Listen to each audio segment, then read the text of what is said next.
vraiment fait attention. Il y avait des joueurs agréables, des joueurs désagréables également. Mais Vrol, non. Mika Yodra, non? Non, il était sur le terrain, non. En dehors, oui. Okay. Il pouvait faire un peu le pitre de temps en temps, mais il était sérieux sur le terrain. C'était vraiment plutôt à côté. Ouais. Arnaud Clément. Je ne peux pas trop le dire. Parce si, après prescription, vous êtes tous à la retraite. On ne peut pas trop le dire. Bon, on a tous fait un peu la fête. Voilà, comme ça, on était tous dans le même bateau. Mika était chez moi. Bon, t'es bien installé dans cette voiture? Oui. Tu t'y sens bien? Oui, on est très bien. Elles sont neuves, elles sont confortables. Ce sont des marques premium, hein, tout simplement. Et c'est bien d'être associé ici à Montpellier, à Lexus. C'est aussi un partenaire de l'ATP, du circuit.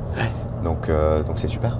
Il y avait de la folie. C'est dur de dire que quelqu'un était fou. Je pense qu'on avait tous un petit peu de folie à notre manière. Arnaud pouvait être un peu fou de temps en temps. Ouais. Oh là là. Le plus beau gosse. Et il y en a qui vont me tomber dessus sûrement. Je sais pas. Deep plaisait aux filles. Ouais. La joueuse, à l'époque, il y avait une fille qui plaisait vraiment, Anna Kournikova. Oula, là. Il n'y avait pas besoin de philosopher, hein, tu sais. Non, aujourd'hui, Novak a le plus grand palmarès. Après, tout le monde va mettre dans le plus grand, est-ce que c'est que le palmarès ou pas? En tout cas, moi je pense que les trois en fait se sont poussés vers le haut tout simplement, et on a de la chance d'admirer un petit peu leur carrière, 20 ans au plus haut niveau. Et dans ton cœur, le GOAT? Je les apprécie, je les ai joués, donc c'est difficile d'en sortir un. Honnêtement, c'est difficile parce que après, si on commence à parler aussi avec les autres générations, des joueurs qui ont joué moins longtemps mais qui ont gagné énormément également, donc c'est difficile de sortir. Ouais. En dehors d'Arthur Fils? Ouais. Non, j'aime bien regarder Alcaraz parce qu'il fait tous les coups du tennis. C'est le joueur le plus complet à son âge. Et voilà, puis on voit qu'il aime être sur le terrain. Donc c'est vrai que lui, il peut nous proposer tous les coups. Ma joueuse préférée, j'aime bien regarder Ons Jabeur. Elle sent le jeu, coup en toucher. Et j'aime bien aussi Coco. Philippe Weiss.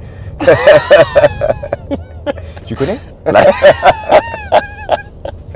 Non, je sais pas. Mathieu Pogam. J'ai pas envie de mettre des personnes mal à l'aise ou pas. Donc, si nous dit Barak, c'est pas dit qu'il regarde. Ouais, t'inquiète pas. Je sais pas. C'est jamais. Roger, non? T'as le nom de Roger? Il est dans mon téléphone. Allez, on sait pas s'il a changé. Non, je dis pas. Il y en a quelques-unes, des personnalités qui ont réussi dans le sport. Je sais pas, Phil Knight ou des mecs comme ça. Ouais. Nice. Ou même LeBron James. Ouais. T'as lu le... J'ai lu le bouquin. Shoe Dog. Ouais. Incroyable. C'est sympa, des mecs qui ont réussi, que ce soit dans le sport ou même en dehors. Hein. Puis habité. Il y a des hommes d'affaires aussi. Chaque édition, il y a des bons souvenirs. La première, voilà, ça a été super parce que il y avait des Français en finale. On a eu des bons matchs. Il n'y a pas un moment particulier. Je crois que chaque édition est différente, et puis on s'est amélioré année après année. Et le tournoi a gagné en crédibilité. Donc je crois que chaque fois qu'on voit l'aréna pleine, c'est top. Je suis arrivé en 2016. J'ai succédé à Patrice Dominguez,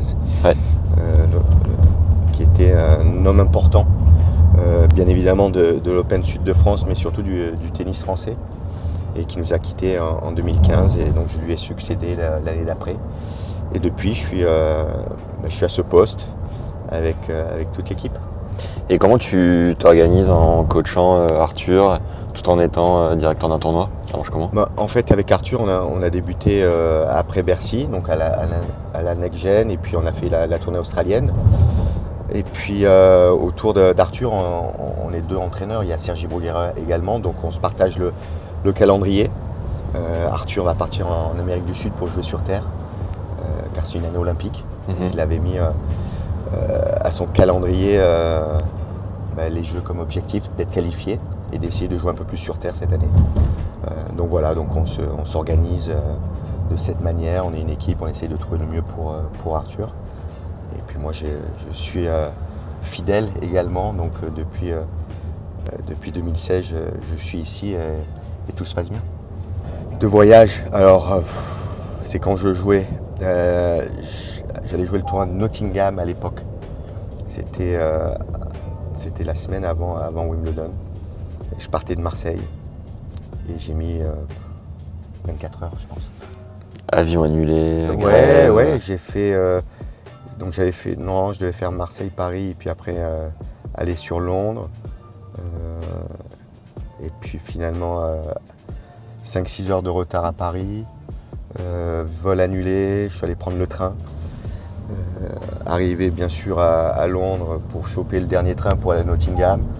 Et arrivé, je crois que sur la gare de Nottingham à 3h30 du matin. T'as fait quoi au tournoi, tu te souviens? Je sais plus, je crois que j'avais gagné un match, perdu au deuxième tour. Mais voilà, j'étais parti le matin tôt de Marseille, j'étais arrivé le matin tôt à Nottingham. Un bonheur. Voilà. Ça c'est un peu les voyages un peu galères. Quand on voyage souvent, il y en a toujours un ou deux qui marquent. On joue à l'Arena juste à côté. Oui. T'as déjà eu un jet privé affrété?